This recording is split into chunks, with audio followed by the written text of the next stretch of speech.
amal yang bermanfaat. Itu yang namanya ditekati. Azam. Azam yang kuat. Bunda, saya mau tanya, pengen masuk neraka apa surga? Oke, pertanyaan sederhana.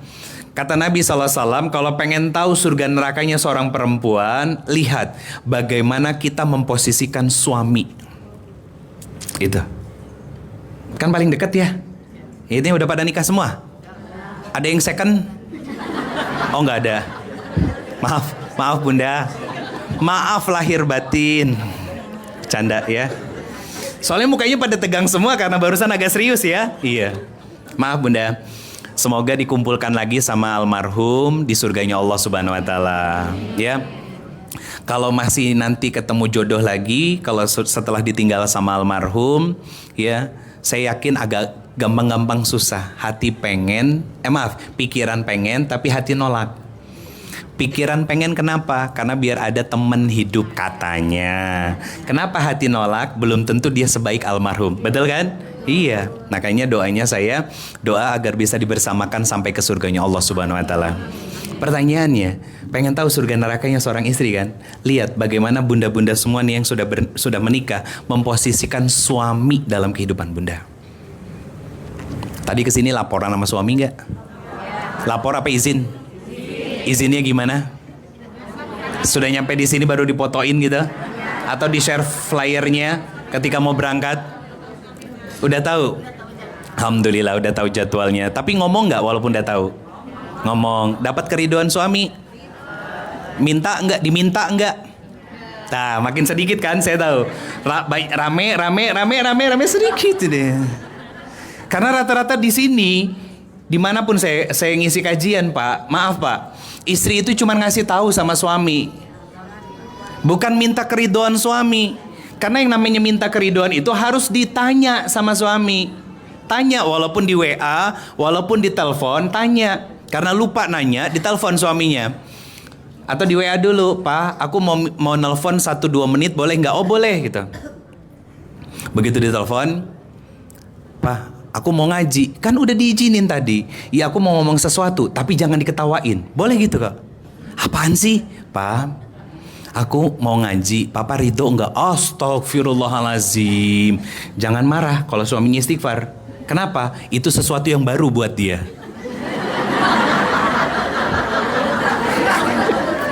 Bener kan? Sesuatu yang baru kan? Iya, dia istighfar. Kenapa? Nih, bukan karena ngelihat istrinya berubah. Istighfarnya jangan-jangan menggugurkan prasangka. Apaan sih yang mau sampai takut diketawain itu. Makanya istighfar dia. Kirain apaan? Ya berangkat. Tapi ridho nggak? Iya, Papa ridho. Selesai. Coba rasain bedanya. Nanti minggu depan aja deh. Minggu depan Ustadz Maulana ya? Iya kan? Hah? Rabu sore. Ustadz Maulana. Nah, nih seminggu nih pulang praktekin. Tiap mau ngaji berarti Jumat, Sabtu, Ahad, Senin, Selasa sampai ke Rebo ya. Sama minggu depan tanpa minta keriduan. Pasti ada bedanya bunda. Pasti ada bedanya. Kenapa? Karena surganya istri itu adalah suami dan nerakanya seorang istri adalah suami bunda. Maksudnya gini, irisan sederhananya, nerakanya seorang istri itu berarti kegelisahan. Dan surganya seorang istri berarti kebahagiaan, ketenangan. Kemanapun berangkat pasti tenang. Kenapa? Karena merasa nyaman dan sudah mendapatkan keriduan dari suaminya. Bahkan bunda maaf banget. Ternyata bunda pulang ngaji ini belum sampai selesai kita tutup taklimnya. Maaf, tiba-tiba langsung meninggal. Saya katakan demi Allah, kenapa istri kemanapun harus minta izin dan keriduan suami? Karena gak ada yang pernah tahu kapan kita diwafatkan sama Allah. Ketika sudah terucap sama suami bahwa suami ridho kepada kita, saya katakan demi Allah, bunda, yang diridhoi suami pergi kemanapun termasuk pergi taklim dan diwafatkan sama Allah akan terbebas dari siksa kubur. 8 pintu surga manggil bunda. Siap praktek ya? Siap praktek ya? Nah itu namanya ilmu yang nafi'. Ada semangat untuk Mentekati diri berubah menjadi lebih baik. Bunda, coba deh perhatiin dari pertemuan pertama sampai ke sekarang ya. Anggap yang baru ngaji sama saya, karena saya juga ke Bekasi jarang. Kecuali salah satunya sama sama Bang Reza di sini ya. Lihat contoh-contoh yang saya ambilkan itu contoh-contoh yang relevan dengan kehidupan sehari-hari. Saya nggak mau ngambil contoh yang susah, yang jelimet, yang susah diproses sama kepala kita, susah, pusing. Sama kayak gini Bunda. Rumah apa yang isinya teriakan dan air mata? Rumah tangga. Hei, siapa yang ngomong? Ya ampun Mbak. Rumah yang isinya air mata dan teriakan itu rumah hantu dan rumah duka. Rumah tangga. Aduh. Belum makan siang atau kekenyangan, jadi agak nggak connect. Rumah hantu sama rumah duka kan? Rumah hantu kan teriakan kan? Dikagetin langsung teriak kan? Yang banyak air mata kan rumah duka kan? Ada nggak rumah duka yang cenganges-cengenges? Sakit itu berarti dia. Ya. Kalau rumah yang isinya cenganges-cengenges itu rumah jompo, para manula, ya. Yang jatuh hihihi gitu kan gitu. Jadi kalau di rumah tangga ada yang cenganges-cengenges sedikit, coba dibawa ke rumah jompo itu. Siapa tahu lebih cocok di situ Bunda. Nah maksudnya gini, rumah tangga itu harusnya isinya apa? Kebahagiaan yang ditekati, diupayakan bersama. Kalau nggak bisa bersama, lakukan salah satunya dulu. Kenapa? Minimal membahagiakan dan menenangkan diri kita dulu. Bunda, tugas perempuan itu di rumah. Ngapain? Ngatur rumah. Salah satunya menghadirkan ketenangan. Kalau rumah itu pengen tenang, maka si empunya rumah, yaitu ratu dari rumah itu, ratu dari istana itu, harus stres apa tenang? Harus tenang. Nah sekarang, kenapa banyak akhirnya laki-laki yang lebih seneng nongkrong di kafe, jalan keluar, walaupun gak semuanya, tapi begitu di WA sama temennya, bro kumpul yuk. Begitu istrinya minta tolong, Pak angkat galon, misal. Karena bisa jadi dia nggak menemukan ketenangan itu dalam rumah dari istrinya, dan dia mendapatkan kesenangan sebagai pelampiasannya lewat teman-temannya. Itu PR bersamanya Bunda. Maka perlu ditekati oleh kita. Untuk apa? Gini, mentekati diri kita itu dengan cara tahu diri, sadar diri. Tahu diri dan sadar, itu namanya tekad. Apa maksud dari tahu diri dan sadar diri? Sadar diri, siapa kita? Siapa kita? Kok diem? Berarti gak ada yang nyangkut nih pertemuan dua ke belakang nih. Karena udah pernah saya sampaikan, siapa kita? Hamba Allah. Gak usah takut salah Bunda. Ya, gak usah takut salah. Karena kita belajar sama-sama. Kita hamba Allah, itu sadar diri berarti. Kalau sudah sadar diri, harusnya tahu diri. Kalau kita hamba Allah, berarti artinya kita butuh sama. Pertanyaan saya, seberapa butuh kita sama Allah dalam ngejalanin kehidupan? Masa? Buktinya aja bulan ini belum hatam Quran, masa butuh? Bener kan? Kalau ngerasa butuh itu, semua aktivitas kehidupan kita pasti nilainya ibadah, karena bikin dekat kita sama Allah. Waktu kosong bukan scroll media sosial, tapi buka mushaf. Tapi Ustadz, ada yang harus dibalas. Pertanyaan saya, apakah membalas pesan itu menghabiskan waktu 10 jam dalam sehari? Nah, lihat nih di handphone, ada yang namanya screen time. Ada yang namanya screen time. Dalam screen time-nya kita berapa jam tuh? Kelihatan. Instagram dibuka berapa jam, ya, TikTok dibuka berapa jam. Itu waktu hidup kita, Bunda. Katanya sadar kita hamba Allah. Katanya kita tahu diri bahwa kita butuh sama Allah. Tapi lihat aktivitas kehidupan kita justru bukan mendekatkan kita kepada Allah untuk membersihkan hati, justru malah melakukan hal-hal yang mengotori hati dan membuat jadi keruh. Karena kalau dekat sama Allah, pasti kita ngerawat hati kita, Bunda. Lewat apa? Zikir, ngaji Quran, ya, berbuat amal soleh, ngaji lagi ilmu yang didapat, yang dicatat, ayatnya, ya, dan lain sebagainya. Bukan hanya sekedar datang, Bunda, bukan. Bagus, baik, baik. Saya nggak bilang jelek, enggak. Saya nggak pernah mau bilang yang seperti itu, Bunda. Tapi maksud saya, yuk kita naik pelan-pelan, naik kelas. Karena kalau kita naik kelasnya tidak dengan sukarela, saya khawatirnya dipaksa sama Allah. Dipaksa. Karena apa? Kalau ternyata nasihat-nasihat baik, pelajaran-pelajaran ilmu agama, tausiah-tausiah yang disampaikan oleh ustadz dan ustazah tidak mampu merubah diri kita, maka nanti Allah sendiri yang akan turun tangan memaksa kita berubah lewat peristiwa dan kejadian berupa ujian. Itu bahaya. Walaupun semuanya baik, tapi rata-rata kita nggak siap. Iya kan?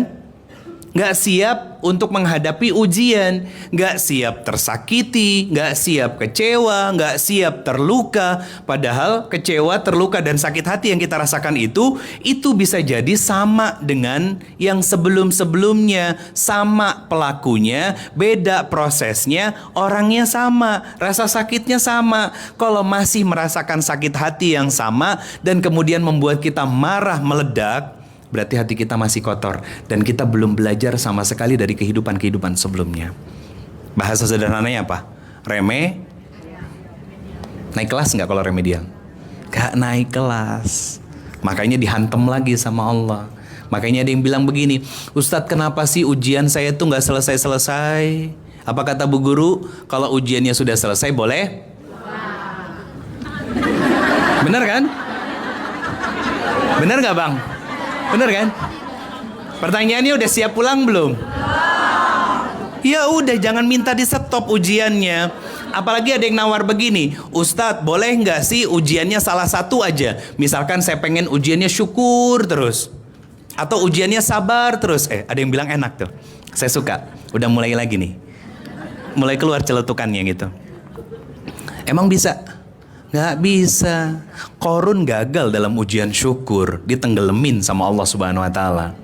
Ya. Ditenggelamin sama Allah Subhanahu wa taala. Karena ada kaidah dalam Al-Qur'an begini, Bunda. 2 ayat beriringan. Quran surat Al-Baqarah ayat 152, 153. Ini pelajaran dalam kehidupan kita dan kita nggak bisa memilih ujiannya harus syukur terus atau harus sabar terus. Terserah suka-suka Allah. Tapi ada acuan dan kaidah sederhana dalam Al-Quran. Allah mengatakan kepada kita, kata Allah, kalau kita tidak mampu mensyukuri semua nikmat dan kebaikan yang datang dalam kehidupan kita, baik secara langsung atau lewat perantara orang-orang di sekitar kita, apapun kebaikan itu tidak mampu membuat kita makin dekat sama Allah Subhanahu wa taala, maka harus siap dengan ujian berupa kesabaran, dan itu hantamannya jauh lebih sakit. Jauh lebih sakit. Contoh, ujian kesyukuran. Orang yang punya tabungan 100 juta, kalau ada kenceleng lewat kayak begini cuman masukin 50.000, itu biasa. Gak ada gregetnya. Gak ada gregetnya, Bunda. Orang punya tabungan 10 juta, masukin ke keropak kayak begini, cuman duit 5.000, itu biasa. Kenapa? Gak berkurang nilainya. Tapi kalau punya tabungan 10 juta, masukin 500.000, berarti berkurang kan? Jadi 9.500.000, itu hebat. Itu hebat. Seriusan, itu hebat, Bunda. Makanya Bunda, maaf, orang miskin sedekah itu lebih hebat daripada orang kaya yang sedekah. Kenapa? Orang miskin itu kan buat hidupnya aja susah ya. Dia punya duit 100.000, tapi ternyata ada orang yang butuh, dan betul-betul butuh. Akhirnya apa? Dia membagi 2 rezekinya, separuh untuk dia, separuh untuk saudaranya. Itu istimewa. Istimewa, Bunda. Makanya kalau Allah titipkan kelapangan, yuk syukuri. Kalau Allah kasih kita nikmat, ayo disyukuri. Karena apa? Kesyukuran itu membuat kita dekat dengan Allah, maka membersihkan hati, jiwa kita pasti akan tenang, pasti pulih, gak akan mudah sakit hati, Bunda. Kenapa? Hati kita bersih. Lewat syukur membuat kita dekat dengan Allah, lewat sabar membuat kita juga dekat dengan Allah. Ada yang buruk? Nggak ada. Yang buruk itu adalah respon kita ketika kita dikasih ujian sama Allah. Ketika terluka, sakit hati, apa reaksinya? Marah, iya kan? Impulsif, reaktif, dan lain sebagainya. Saya bilang, Bunda, demi Allah, sedih itu fitrah, kecewa itu fitrah, Bunda marah itu fitrah. Tapi pertanyaannya, apakah selama ini sedih, marah, dan kecewa kita itu bisa dalam kontrol diri kita, yaitu kontrol iman, atau justru kita tenggelam dalam rasa sedih, rasa kecewa, rasa sakit hati kita karena dikontrol hawa nafsu? Bunda yang tahu. Coba muhasabah di situ. Coba muhasabah di situ. Bunda sebel sama suami, marah sama anak, berarti kan belum bisa kontrol diri kan? Berarti kita masih tenggelam dalam apa? Kontrol hawa nafsu. Pertanyaannya, kenapa akhirnya emosinya terluahkan kepada orang-orang di sekitar kita? Jawabannya sederhana, itu yang disebut overload emosi. Tumpah jadinya. Tumpah Bunda. Dan kita menumpahkan pada orang-orang yang gak ada kaitannya sama sekali. Bapak misalkan ya dari kantor capek dengan semua beban tanggung jawabnya, pulang ke rumah ya, tiba-tiba emosinya meledak sama istrinya. Itu gak dewasa, kekanak-kanakan. Gak dewasa Bunda. Kenapa? Orang yang dewasa itu Pak, Ibu, ya Bunda, ayahanda sekalian, itu menanggalkan semua masalah yang tidak ada urusannya dengan rumah, itu di luar rumah. Dan menanggalkan segala beban dan masalah yang terbawa dari rumah di depan pintu kantor atau pintu aktivitas apapun. Jadi nggak dibawa. Itu dewasa itu. Kalau belum bisa, makanya kita harus memperbaiki hati kita, memperbaiki tekad kita, memperbaiki kesadaran diri kita. Dengan cara apa? Sadar diri kita cuman hamba Allah, tahu diri kita butuh ilmu dari Allah. Kita butuh pertolongan Allah. Kita butuh terus ditemanin sama Allah. Masalahnya, maaf Bunda, aktivitas-aktivitas yang kita lakukan setiap harinya itu tidak menggambarkan satu, kesadaran sebagai seorang hamba Allah. Kedua, aktivitasnya tidak menggambarkan tentang tahu dirinya kita yang butuh Allah. Apa buktinya? Lebih banyak beramal salah daripada beramal soleh. Betul kan? Makanya kita menentang Allah dalam tanda kutip. Karena kita nggak nurut sama Allah, ditegur nggak sama Allah? Ditegur. Tahu tegurannya gimana? Ujian, masalah. Itu teguran dari Allah. Biar apa? Biar kita kembali surrender kepada Allah Subhanahu wa Ta'ala, berserah diri. Ya. Goalsnya sederhana Bunda. Goalsnya itu seperti perilaku dan sikap dari seorang Nabi Ayub alaihissalam. Lewat doa yang beliau panjatkan di Quran surat Al-Anbiya ayat 83. Rabbahu anni masani yadurru wa anta arhamar rahimin. Apa pelajarannya dari ayat ini? Dari doa Nabi Ayub alaihissalam. Nabi Ayub sedang melakukan sebuah confession, pengakuan. Duhai Allah, saya lagi sakit dan diuji. Itu tahu diri kan? Sadar diri kan? Nah, pertanyaan saya, ketika kita diuji, apa yang keluar dari mulut kita? Ya Allah, kenapa sih? Ya Allah, kok begini sih? Ya Allah, apa salah saya ya Allah? Kok saya disakiti, saya dikecewakan? Itu tahu diri apa menyombongkan diri? Menyombongkan diri. Tekadnya lemah, gak sadar diri dia, dan gak tahu diri. Lihat para nabi dan rasul Bunda. Nabi Adam, apa doanya? Rabbana zalamna wa illam taghfir lana wa tarhamna lanakunanna minal khas. Lihat, Rabbana zalamna. Duhai Allah, saya ngaku salah. Yang salah siapa? Hawa. Betul nggak? Pelajarannya bagi para laki-laki apa Pak? Istri salah bukan disalahin sama suami. Istri salah, suami yang bertobat sama Allah Subhanahu wa Ta'ala. Betul kan? Itu pelajaran dari ayah kita, Nabiullah Adam alaihissalam. Hawa yang terperdaya oleh bisikan iblis untuk memakan buah yang dilarang sama Allah, mengajak Nabi Adam untuk memakan buah itu. Akhirnya apa? Allah menegur mereka.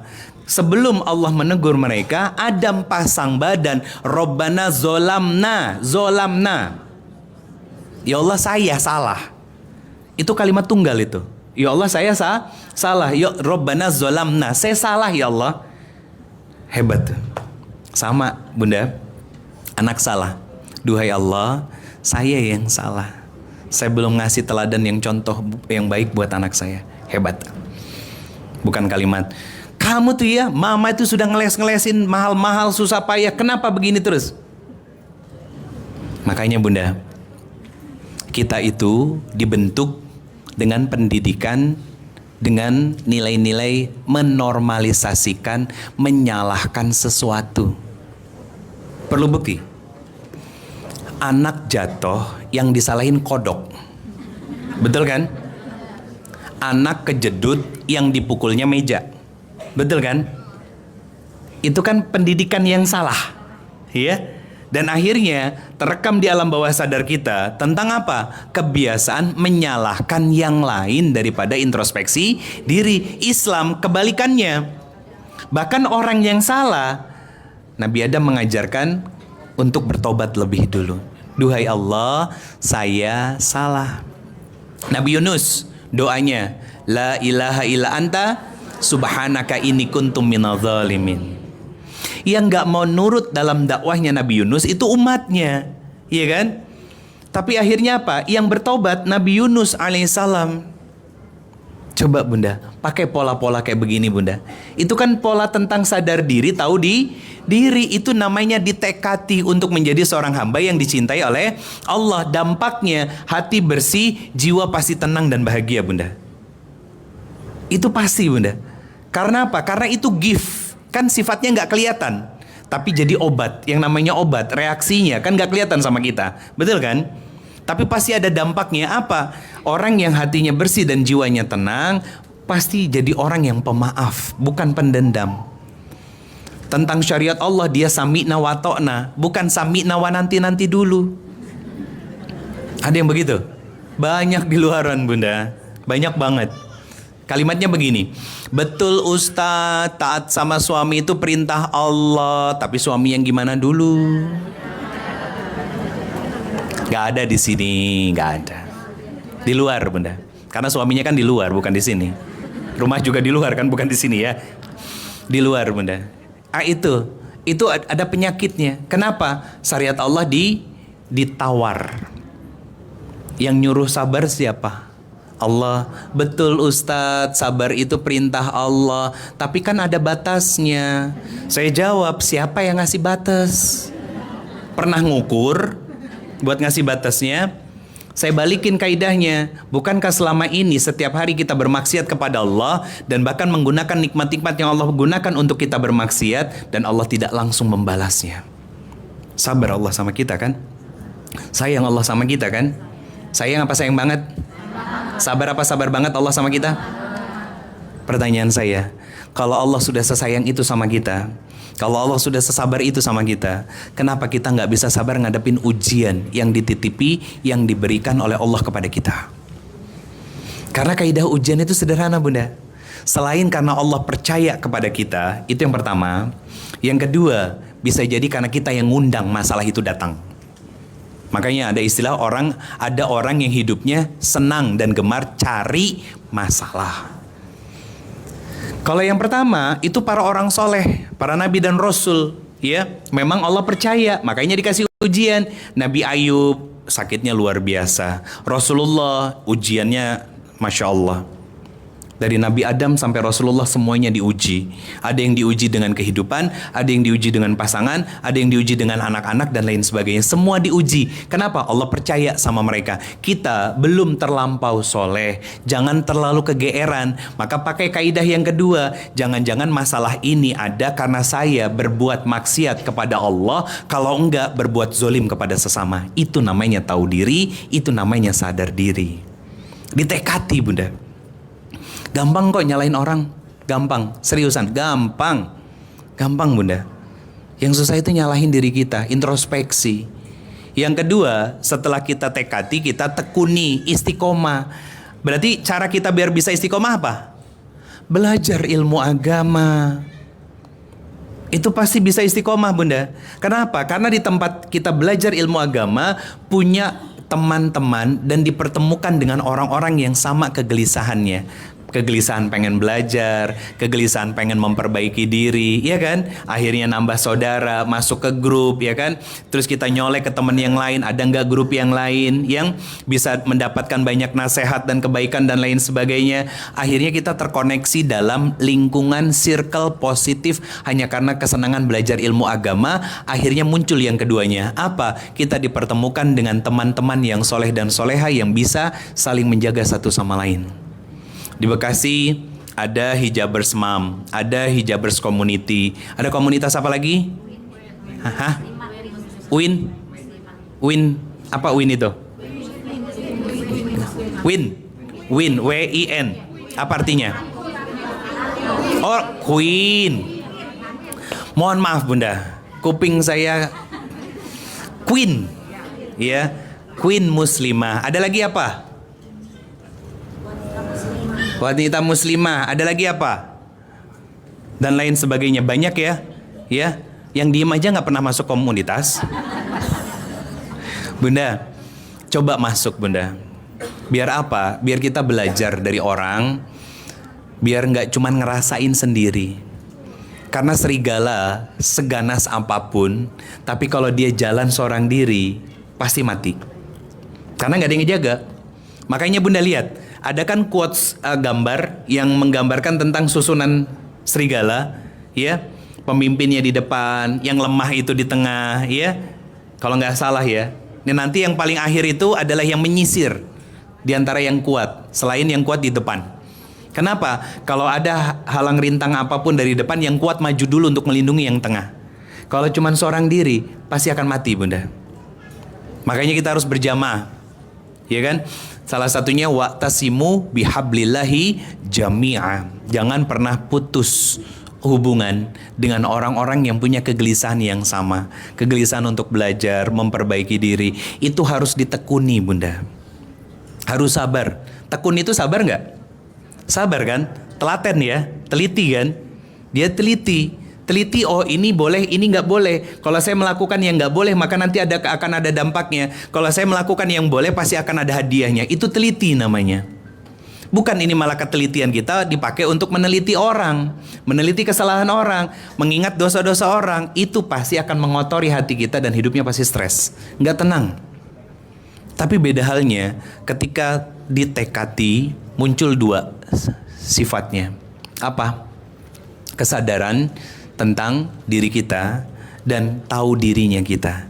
Bunda, orang yang sadar diri, orang yang tahu diri, ya, dia bertekad untuk sadar selamanya bahwa saya hanya seorang hamba Allah, nanti dikasih hadiah sama Allah. Apa nama hadiahnya? Kontrol diri. Kita bisa mengontrol diri kita. Bahwa ini boleh, ini nggak boleh. Ya, ketika mau ngelakuin sesuatu, hatinya terbesit dalam hatinya. Hatinya bicara, Allah suka nggak ya? Allah ridho nggak ya? Allah marah nggak ya? Dan lain sebagainya. Itu kontrol diri namanya. Bukan kita yang dikontrol sama hawa nafsu, bukan. Kenapa dia punya kontrol diri? Karena hatinya bersih sebersih-bersihnya. Bukan berarti nggak berdosa, bukan ya? Karena apa?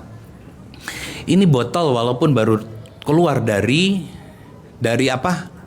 Kardus, tetap ini pasti ada, kalau dipakein mikroskop pasti ada bakterinya. Nggak ada yang benar-benar bersih 100% Bunda.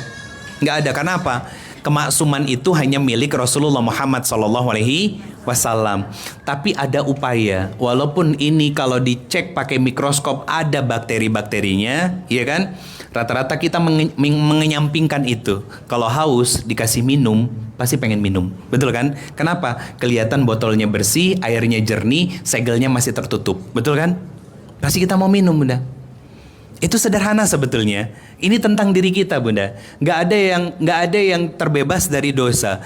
Tapi yang paling penting adalah saat berdosa tahu apa yang harus dilakukan. Karena dia sadar diri dan tahu diri, pasti istighfar. Istighfarnya bukan sekecap-kecapnya mulut, tapi istighfar sepenuh rasa, sepenuh hati. Karena itu bagian dari ikhtiar dia untuk menekuni apa? Istiqomah di jalan-jalan yang Allah ridhoi, sehingga kebersihan hati tetap dijaga sama Allah Subhanahu wa taala. Bunda, kita nggak bisa loh ngejaga diri kita. Seriusan. Wallahi nggak bisa. Bunda bisa duduk lama selama 1 jam seperti ini dengan tulang punggung yang berdiri. Emang karena kemampuan Bunda nyuruh tulang punggung berdiri ya? Nggak ada. Tapi Allah sudah perintahkan fungsi dari tulang punggung itu sebagai penyangga, maka dia menjadi penyangga selamanya. Sampai kapan? Sampai Allah wafatkan, kan gitu. Kayak sama jantung berdegup kan, ya kan setiap harinya. Nggak ada ceritanya kita ngomong, jantung berdegupnya agak cepat dong, atau diperlambat dong karena saya mau lari biar pace-nya tinggi gitu. Pace-nya rendah. Nggak ada. Tapi jantung diperintahkan sama Allah untuk apa? Berdegup dan jangan pernah berhenti berdegup kecuali saat ajal datang. Gak ada yang bisa kita atur, Bunda. Bunda melotot gitu ya, melotot 1 menit, yarhamkumullah, yarhamkumullah, yarhamkumullah. Bunda perlu air putih? Enggak. Kita melotot 1 menit aja. Pedih ya. Kalau udah pedih reaksinya apa? Air mata keluar? Keluar. Pertanyaan saya, apakah kita yang nyuruh air mata itu keluar? Air mata sudah tahu SOP-nya dia, job desk-nya dia untuk melindungi mata dari benda-benda yang akan menyakiti mata kita. Tiba-tiba keluar dengan sendirinya. Makanya Bunda, maaf banget.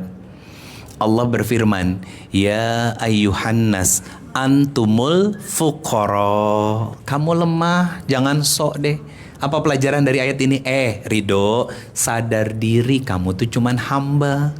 Tahu diri kamu tuh butuh aku. Jangan sok kuat, jangan sok hebat. Dan ternyata kita sering nantang Allah kan. Enggak bisa. Iya kan? Itu nantang Allah. Apa bentuk tantangan kita kepada Allah juga? Ibadahnya malas, seadanya, dan gak berkualitas. Itu nantang Allah sebetulnya. Apakah langsung dihukum sama Allah dengan semua kemaksiatan yang kita lakukan? Enggak semuanya. Apa yang Allah lakukan? Allah bikin masuk tetes, titik yang menghitamkan hati kita. Yang akhirnya menjadi penyakit. Berpenyakitlah hati kita, maka rusak sikap, ucapan, perilaku kita. Tapi kalau bersih hati kita, tenang jiwa kita, sikap, ucapan, perilakunya pasti baik dan indah.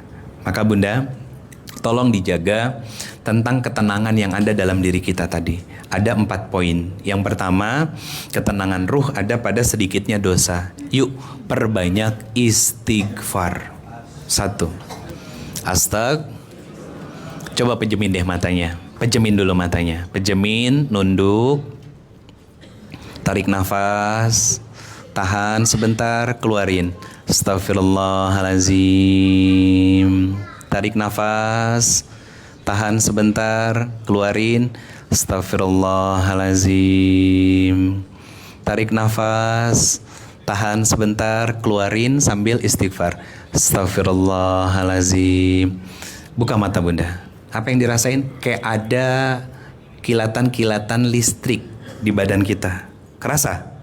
Kerasa? Kalau benar istighfarnya pasti kerasa. Kenapa? Itu namanya ngecas. Ngonekin antara hati kita dengan pikiran kita. Itu begitu. Kalau ngonek, orang yang udah connect antara pikiran dan hati kita, baru tutup mata sebentar, itu gelapnya bukan karena mata ditutup. Karena gelapnya langsung masuk pada kesadaran diri bahwa cuman hamba Allah.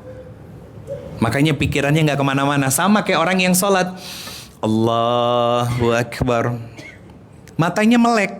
Ya, ada sebagian kecil ulama yang membolehkan matanya dipejamkan juga, sebagian kecil. Tapi jumhur ulama mengatakan harus dibuka matanya. Ya, kenapa ada orang yang bisa khusyuk dalam sholatnya, tiba-tiba nangis, padahal nggak terlalu ngerti ayat yang dibaca, karena connect antara hati dan pikiran. Nah, istighfar juga gitu.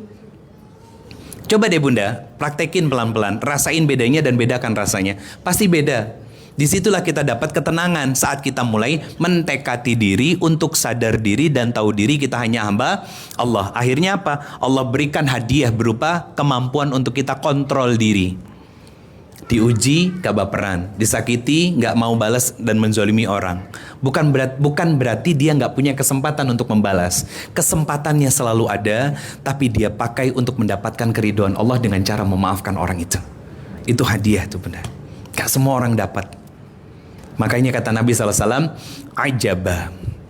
ajaibnya orang-orang yang beriman itu, Ajaib itu sesuatu yang umum dimiliki oleh seseorang atau jarang. Yang ajaib, sesuatu yang ajaib itu umum atau jarang? Ajaib. Ajaib itu jarang apa umum? Jarang. Makanya kata Nabi, ajaba. Jarang ada orang yang beriman ketika dia dikasih nikmat dia bersyukur, dan ketika diberikan ujian dia mampu bersabar. Nggak banyak, istilahnya begitu. Tapi orang-orang yang istimewa itu Bunda, itu dicintai sama Allah Subhanahu wa Ta'ala. Kenapa? Karena dia sadar diri, dia tahu diri, sehingga dia punya kontrol terhadap diri dia. Ketika dapat nikmat, alhamdulillah, maka dia bawa nikmatnya itu untuk mendekatkan dirinya kepada Allah Subhanahu wa Ta'ala. Contoh, syukur ilmu. Bukan hanya alhamdulillah, praktekin tuh ilmunya, sehingga membuat kita makin dekat dengan Allah. Yang kedua, ketika ada ujian sabar, dia tahu apa yang harus diucapkan dari mulut dia. Satu, dia akan beristighfar. Kedua, dia akan menyerahkan diri dia kepada Allah. Dengan kalimat apa? Inna lillahi wa inna ilaihi raji'un. Ya Allah, saya dulu pernah mengatur kehidupan saya semuanya berantakan. Sekarang saya akan belajar untuk mengontrol diri saya, tunduk pada setiap aturan dan pengaturan yang kau berikan kepada saya. Tenang gak? Tenang Bunda. Ibu maaf, saya baru kelihatan yang pakai jilbab Tosca. Usia berapa Ibu? 80. Ibu datang ke sini dengan siapa? Oh, Ibu anaknya. Sudah punya cicit apa baru cucu aja? Sudah cicit? Cicitnya? Anak Ibu berapa kok cicit 10? Oh, anak 8. Hidup semua? Oh, 1 sudah meninggal. Cucu Ibu berapa? 28. Saya tahu kenapa beliau seger. Karena yang ngedoain beliau banyak. Anaknya 8, cucu 28, cicit 10. Masih ongoing kan semuanya Bunda ya? Masih bisa ditambah terus ya. Bunda tinggal di mana? Dari Palembang. Memang sedang ke rumah anak di Bekasi. Di mana di Bekasinya? Oh, Taman Villa Baru, nyebrang seberang mall ini ya. Alhamdulillah. Bawa pempek Ibu. Di prospek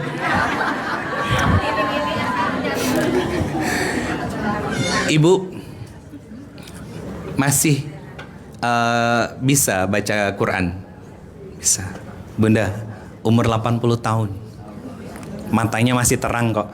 Saya nggak notice kalau beliau usianya 80 karena wajahnya cerah. Wajahnya cerah. Bunda, Ibu, maaf, izin. Ini jadi nasihat buat saya. Apa kebiasaan yang Ibu lakuin di rumah selain sholat 5 waktu? Ngaji, baca Quran, apalagi? Masih berangkat pengajian, suka ikut? Ngaji tahsin. Masya Allah. Kalau malam bangun jam berapa Ibu? Jam 4. Ngapain? Masya Allah. Tahu kan Palembang jam berapa subuhnya? Menjelang jam 5. Kalau orang yang bangun jam 4 berarti tahu jawabannya pasti sholat malam. Gak mungkin cuman pipis. Karena mau ke subuh masih panjang. Iya, masih panjang. Makanya wajah beliau segar. Iya, itu luar biasa Bunda. Ibu anak keberapanya dari beliau? Ibu anak ketiga. Anak ketiga. Tuh. Testimoni langsung dari anaknya. Biasanya kalau anaknya lebih gampang sakit-sakitan, ada amalan yang gak dilakukan oleh anaknya dan itu dilakukan sama ibunya. Betul Bu? Itu hebat ya. Apa sifat yang paling nempel dan selalu diingat sama anak-anak tentang ibu, sama ibu sebagai anaknya? Tuh, wajahnya cerah. Wajah orang yang wajah cerah itu Bunda, itu tipikal orang yang gak pernah mau mendem masalah. Masih ingat di pertemuan pertama saya dulu, saya sampaikan apa? Lihat nenek kita kan, beliau jatuhnya nenek buat saya. Iya kan? Nenek buat saya, belum buyut Bunda. Saya udah kepala 4, jauh banget rasanya ya. Nggak percaya ya sama muka ya? Sama gayanya juga nggak percaya ya? Bunda, saya pernah nyampein kan, nenek-nenek kita dulu lihat ya, disakitin orang, dikecewain orang, apa jawaban beliau? Udah biarin aja. Ibu, doain saya, doain Rido Febri ya, bisa sepanjang usia ibu dalam manfaat. Bonusnya udah banyak loh, dari 63 ke 80 berarti 17 tahun kan? Masya Allah Bunda. Jadi fokus pada dua hal. Apa tadi? Tekati dan tekuni. Istiqomahkan. Jalan biar bisa istiqomah, belajar ilmunya, cari circle yang positif. Satu lagi, cara agar kita bisa istiqomah, cari guru. Cari guru. Pertanyaan saya, Bunda, siapa guru Bunda? Hah?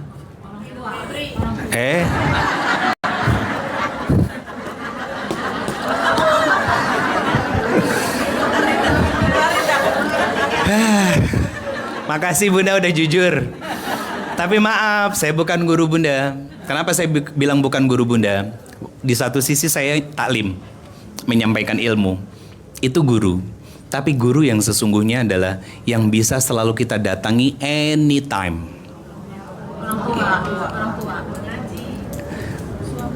Pertanyaan saya, kalau orang tua sudah meninggal berarti udah hilang gurunya. Guru itu sepanjang umur kita Bunda. Cari siapa ustazah dekat rumah, walaupun cuma ngajarin alif, fathah, a, ba, kasroh, bi, a, bi, dan lain sebagainya. Tapi kita bisa datang, bawa makanan kecil, ya. Terus duduk bertamu ke tempat beliau, kita bisa nanya apapun dan terjawab sama beliau, itu jadiin guru. Itu jadiin guru. Karena yang saya paling khawatirkan adalah kalau nggak punya guru berupa seorang manusia yang bisa kita tanya apapun, maka dikhawatirkan gurunya adalah setan. Kalau sudah setan jadi gurunya, maka yang kontrol bukan diri kita sendiri, bukan iman, tapi hawa nafsu. Jadi dua Bunda. Satu, tekati, diazamkan. Ya, kita mau wafat seperti apa, itu bagian dari azam. Janji kita.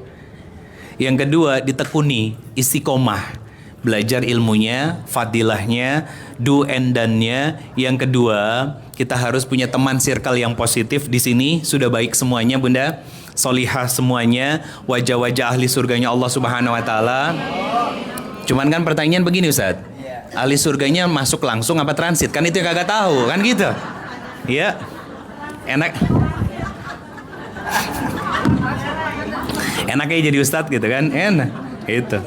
Ya, alhamdulillah, insya Allah semua yang hadir di sini masuk surga tanpa transit. Ya, kemudian bisa menjadi teman, bisa jadi saudara. Dan pastikan Bunda yang ketiga, lakukan juga, cari gurunya. Karena kalau orang tua saja itu nggak cukup. Orang tua keterbatasan ilmu agama. Karena nggak semua kan yang duduk di sini ayahnya seorang kiai. Enggak, walaupun beliau-beliau ngaji, beliau-beliau sholat malam dan lain sebagainya. Maka cari guru-guru yang lain, biar apa? Kita bisa ngejalanin kehidupan kita sesuai dengan apa yang Allah mau. Kalau sudah berjalan seperti apa yang Allah mau, Allah akan bersihkan hati kita. Dan itu adalah ikhtiar kita merawat hati agar tidak mudah kotor. Kalau hatinya sudah bersih, hidup kita akan tenang, jauh dari masalah. Bukan berarti gak ada masalah, ya, masalahnya dijauhin dari pikiran dia, dijauhin dari hatinya. Ya, akhirnya apa? Orang tuh seneng ngelihat kita, seneng bareng-bareng sama kita. Kenapa? Karena ngademin, bukan bikin panas. Kenapa ya? Gue deket-deket sama lo kayak punya nih gini, bukan gitu deh. Kalau itu jarang disampaikan. Bunda pernah nggak abis ketemu orang pulangnya capek banget? Itu namanya vampire energy. Jadi orang itu kelihatannya memang asik kayaknya ya, tapi ketika sama dia, itu energi kita langsung drain, langsung turun. Pulang itu kayaknya capek gitu kan. Padahal di pagi hari sebelum berangkat, nanti mau gini, abis ini langsung mau ngerjain yang ini dan itu. Abis ketemu orang, pulang ke rumah, capek banget, lemes banget. Nah itu orang-orang yang model begitu seperlunya. Kenapa? Karena itu akan menghadirkan sesuatu yang negatif buat kita. Ya, lambat laun pasti akan terbuka kok. Kenapa? Karena dia vampire energy Bunda. Dan orang-orang yang seperti ini harus kita jaga. Beda sama laron itu sukanya di apa sih? Terang apa gelap? Kenapa dia seneng yang terang? Karena kehidupannya di situ. Laron aja sampai senang sama sesuatu yang terang. Berarti kita juga harus punya kesenangan untuk apa? Mencari sumber-sumber cahaya yang bisa menerangi dan memberitahu jalan yang lurus dalam kehidupan kita. Biar nggak banyak nabraknya. Kan selama ini sudah banyak salahnya. Iya kan? Kalau salah tinggal putar balik. Salah tinggal perbaiki. Kalau kemudian banyak nabraknya, akhirnya lama nanti sampainya. Makin lama sampainya, makin sia-sia hidup kita. Kenapa? Catatan amal solehnya lebih sedikit daripada amal-amal salahnya. 2 poinnya. Saya berterima kasih dengan pemilik mobil truk ini, dan saya berharap ini jadi amal soleh buat beliau, ditekati dan ditekuni. Makasih banyak Bunda. Saya kembalikan ke moderator. Kalau ada yang mau bertanya boleh. Jazakumullah khairan katsir. Assalamualaikum warahmatullahi wabarakatuh.